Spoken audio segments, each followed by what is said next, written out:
Do you want to make a positive difference in your community by addressing a problem that you care about? If so, first investigate why the problem exists. That's what Theo is doing. Theo is a huge animal lover. He's always had pets and considers them part of his family. That's one reason Theo is passionate about supporting his local animal shelter. Shelters can be lifesavers, offering care and safety for animals in need. But when shelters become overcrowded, like his local shelter is becoming, lost or abandoned pets might not get the care they need and can suffer harm. This upsets Theo, and he wants to know how to help. To find answers, Theo decides to use a tool called the Systems Iceberg model to investigate the root and systemic causes of this problem. The Systems Iceberg model reminds us that when we first identify a problem, we're often only seeing a small part, much as we do with icebergs. Beneath the surface lies a much bigger picture we need to explore to understand the root and systemic causes.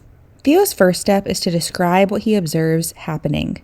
When he visits the shelter, Theo sees a full sign hanging on the door and pets in every kennel. He also notices that there are more stray animals in his neighborhood than the shelter can care for. Theo's instinct is to act immediately to help the shelter. He wants to donate supplies or host an adoption event.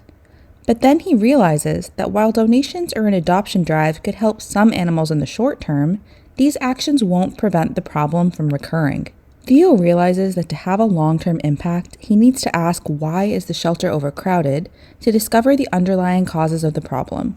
So, Theo uses the Systems Iceberg model to uncover the patterns, trends, and behaviors affecting the problem.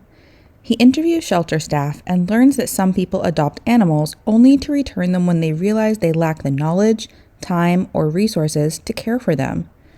He also learns that some of his friends and neighbors struggle to prevent their pets from having too many babies and are unaware of the free or low-cost spay and neuter programs available in the community. Understanding these patterns helps Theo realize that pets will continue to enter the shelter at the same rate, causing overcrowding, unless the systems that drive these behaviors are changed. Next, Theo uses the Systems Iceberg model to investigate the systems and structures, including policies, institution, structures, or systems that impact the problem. He researches local animal welfare laws and finds that none regulate commercial breeding facilities, which leads to overpopulation in shelters. He realizes that when many people buy animals from breeders and stores instead of adopting from shelters, shelter animals still go without homes. Theo also conducts a social media audit, which reveals many posts that assign different values to specific breeds or species. These could influence pet adoption trends, leaving older, less sought after, or mixed breed animals without homes. If systems continue to perpetuate shelter overcrowding, the shelter will struggle to solve the problem or change the status quo.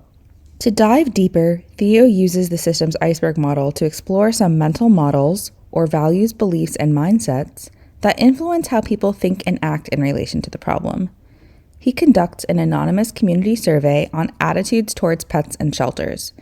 The responses reflect that some people believe it's acceptable to give up pets if caring for them becomes challenging, which helps explain why some pets are returned.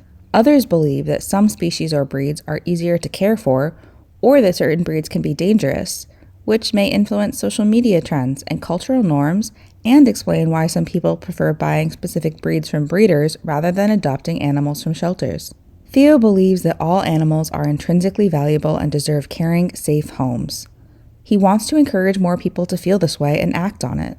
Using the Systems Iceberg model helps Theo realize that an overcrowded shelter isn't a simple problem, it's part of a bigger system with many layers.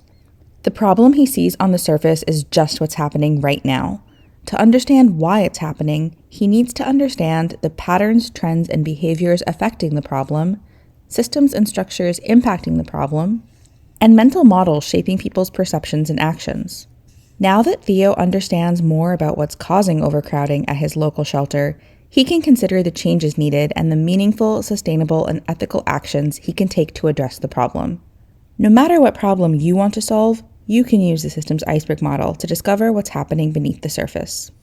To learn more about systems thinking, becoming a solutionary, and how you can innovate to address systemic challenges, visit www.humaneeducation.org.